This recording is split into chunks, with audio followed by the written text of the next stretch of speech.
Hey everyone, in this video I'm going to compare Framer, Webflow and Figma.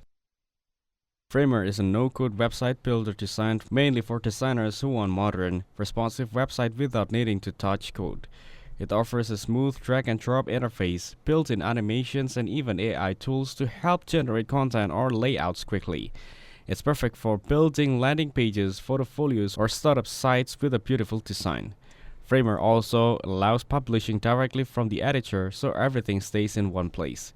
However, it's not ideal if you need deep backend features or complex integrations.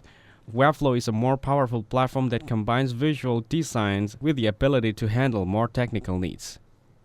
You can customize every part of the layout, add animations, and manage CMS content, all without writing code. It's best for freelancers, agencies, or businesses that need professional, scalable websites. Webflow includes tools for SEO, hosting, and e-commerce. It's more complex than Framer and take time to learn, but the results are highly flexible and custom. Figma isn't a web builder, it's a design tool. It's used for creating UI or UX mockups, wireframes, and prototypes. Designers use Figma to plan websites, apps, and interfaces, but they can't publish live websites directly from it. That said, it's incredibly useful for planning your site before building into tools like Framer or Webflow.